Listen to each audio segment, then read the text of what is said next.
The studio was already buzzing, but the room went silent the second Prince Harry leaned forward in his chair and fired back at Joy.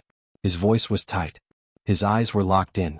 You could feel the shock run through the audience because no one expected him to snap like that. Joy tried to speak again, but Harry cut her off with a sharper tone that caught the hosts and the crew completely off guard. The camera operator hesitated for a moment, then widened the shot to catch the full table. You could see Whoopi look over with a stunned expression because she clearly did not expect the conversation to turn this intense. A few people in the audience let out quiet gasps, and one woman even covered her mouth as if something genuinely dangerous had just happened. Producers in the wings stood up from their seats at the same time. You can always tell when the control room feels the temperature shift, and this was one of those moments. The floor manager kept touching his earpiece as he waited for direction, but everyone backstage seemed frozen between letting the moment play out and pulling the plug before it got worse. Harry's frustration was no longer subtle. His voice grew firmer and his words hit harder with every second. The co-hosts exchanged worried looks, but none of them were sure how to step in without making it spiral further. What sparked this sudden explosion was not something anyone predicted. The question seemed simple at first, but it lit a fuse that had been there for a long time. We are going to roll everything back and break down exactly how this moment started and why it became one of the most chaotic conversations The View has ever seen. Before we rewind the entire event, make sure you hit that subscribe button.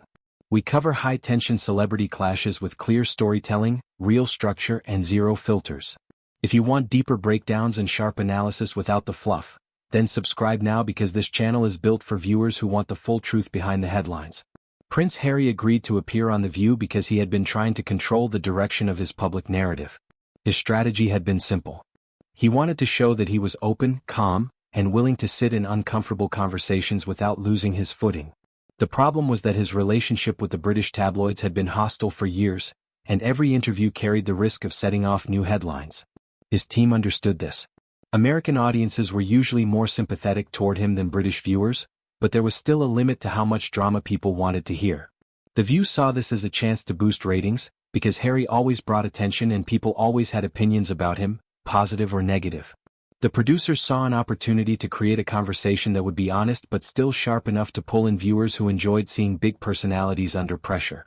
Expectations were already tense before he even walked into the studio, because everyone knew that one wrong question could shift the entire tone of the interview. Backstage, the friction started early. Staff members whispered as Harry walked past them because his expression was tight and focused. He was polite, but his body language was closed. You could tell he had something on his mind and was trying to keep it under control. His team had handed the producers a short list of topics that he wanted to avoid, and every one of them had something to do with Meghan. The hosts received the list only a few minutes before the show, which put them in a difficult position. Some believed they should respect the boundaries. Others felt that avoiding those questions would make the interview feel weak.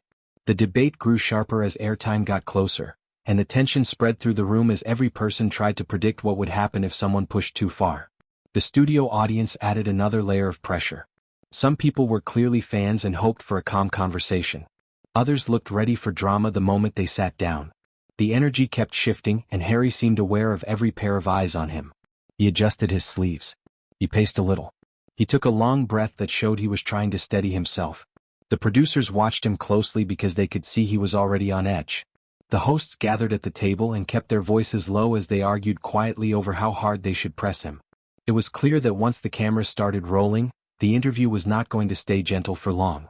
The interview began with a warm introduction that felt safe and predictable. The audience clapped as Harry took his seat, and the hosts greeted him with friendly smiles. The tone was light at first because they wanted to ease him in and make the energy feel relaxed. They asked him about his recent projects, his charity work, and a few stories from his time living in California. Harry answered each question with a steady voice and careful phrasing. He kept his posture straight and tried to show that he was comfortable, but his eyes told a different story. There were small signs that he was guarding himself. His jaw tightened for a moment when one host mentioned family. His fingers tapped the arm of the chair in a slow rhythm that did not match the cheerful tone of the conversation. The viewers at home would probably miss those tiny signs, but anyone in the room could feel the shift. The hosts sensed it too because they exchanged quick glances as they moved through the early questions. Everything seemed calm on the surface, but the tension underneath was already building. Something was off even if no one had said it out loud yet. Joy Behar was the first to push the conversation toward a riskier path. She leaned forward and asked a question that touched Meghan and the royal family in the same breath. The studio reacted with a soft ripple of noise because everyone knew that this was the line Harry did not want crossed. Harry paused before he answered. He took in a slow breath and tried to keep his face neutral, but his eyes narrowed for a split second. He told Joy that the question felt unfair and added that he wished people would stop framing every conversation around Meghan as if she was the problem. It was his first sharp rebuttal of the day, and it changed the entire atmosphere. The cameras moved to a split-screen shot to catch the reactions from all the co-hosts. Sunny raised her eyebrows and looked toward Joy as if she was waiting for the next move. Whoopi's expression shifted from polite interest to mild concern because she knew the tone had just shifted. The audience went quiet. Even the people who came for entertainment felt the tension rising. The energy turned heavier with every second, and it was clear that the interview was heading toward a place that no one would be able to pull back from easily. The polite conversation was gone, and everyone could feel the weight of what might come next. Sunny Hostin stepped in next, and she did not tiptoe around anything. She shifted the conversation toward the legal side of Harry's life, which was already a sensitive subject. She asked him about titles, security rights, and the lawsuits he had filed against several British outlets. Her tone was steady, but the questions were sharp enough to make the room feel smaller. Harry tried to answer with calm language, but his voice carried a defensive edge that he could not fully hide. He explained that the legal cases were not about revenge, but about setting boundaries that should have been in place years ago. As he spoke, Joy jumped in with her own comment. Then Sunny added another point before he could finish. The hosts kept cutting across each other because each one wanted to push the moment forward, and this only made Harry tighten up even more. You could see the producers shift behind the cameras. Their heads were tilted toward their monitors, and they kept giving quick signals to the floor crew because they could feel the tone shifting faster than expected. The energy had changed from a casual interview to a debate, and Harry was clearly tired of being boxed into the same questions he always heard. His shoulders stiffened, his answers grew shorter, and every interruption made him look more frustrated. It was obvious to everyone watching that they were approaching a line that should not be crossed. Whoopi stepped in because she could sense the tension rising. She tried to lighten the mood with a small joke about media chaos and how everyone in the room needed a deep breath. Her voice was calm and warm, which usually brought the energy down, but Harry did not take it the way she intended. He looked at her with confusion and irritation, as if the joke minimized what he was trying to explain. The misunderstanding spread through the conversation like a spark. The other hosts tried to pivot back to something softer, but Harry's expression had already changed. The tone was not lighter. It was heavier. The miscommunication had created a disconnect, and the room felt even more unstable. The breaking point came fast. Joy tried to ask one more question about Meghan and whether she influenced Harry's choices more than he admitted. That was the moment he snapped.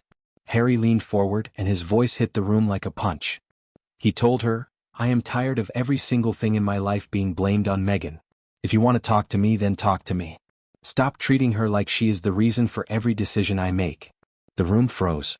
The air felt heavier than before because no one expected him to speak with that level of force.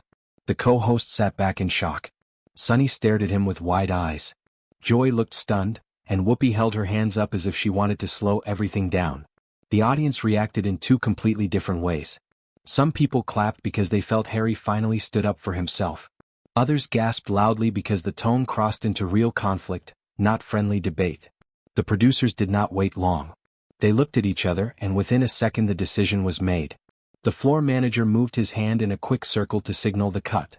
The cameras faded to black as the show rushed to a commercial break, and the studio fell into a tense silence that no one saw coming. When the show cut to commercial, the studio turned into a storm. Staff rushed toward the table the second the cameras went dark.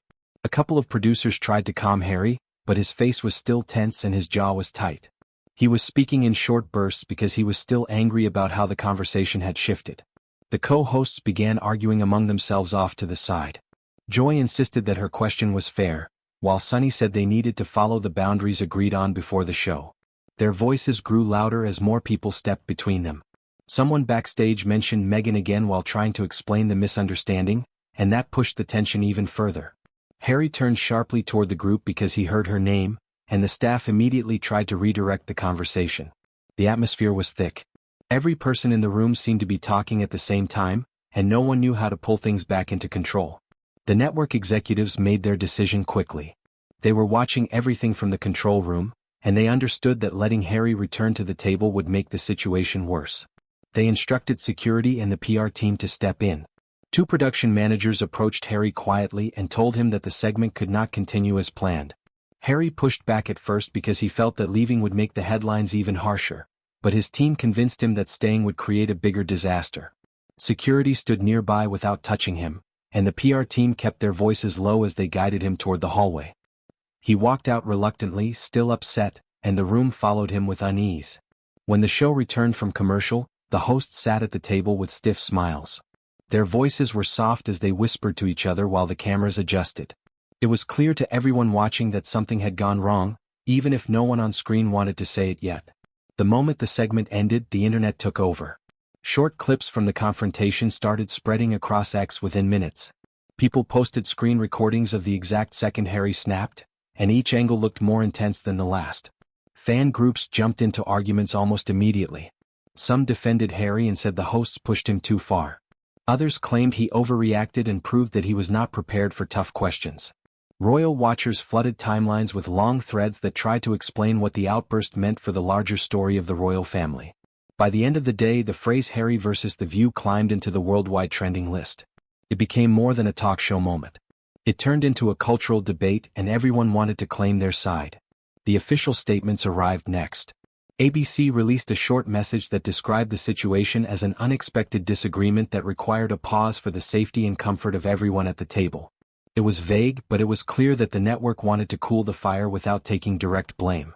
Harry's spokesperson responded with a careful explanation that he felt the interview moved into areas he asked to avoid and that the reactions were linked to long-standing pressure from media intrusion. People online tried to read between the lines because the statements were calm, but the real tension was obvious. There was a big gap between public speculation and what the teams were willing to say. The long-term impact on Harry was the part analysts focused on most. His public image in the United States had been built on openness and emotional honesty, but moments like this could shift the way audiences saw him. The royal family's relationship with him was already fragile, so an outburst on live television added more weight to their private conflict. Media outlets seized the moment because controversy always drove attention, and Harry became the center of another cycle of headlines that were not in his control. The reputational cost was not immediate, but it was real, and it would follow him in ways he might not expect. This entire moment exploded because a calm interview carried too much unseen pressure. Boundaries clashed with curiosity, emotions collided with public expectations, and a single question pushed the conversation past its breaking point. It showed how fast things can fall apart when tension builds under the surface. If you want deeper breakdowns of high-stakes celebrity moments, make sure you subscribe so you never miss the next episode. The next story we cover will show how quickly a simple interview can turn into a headline that shapes a public figure's future.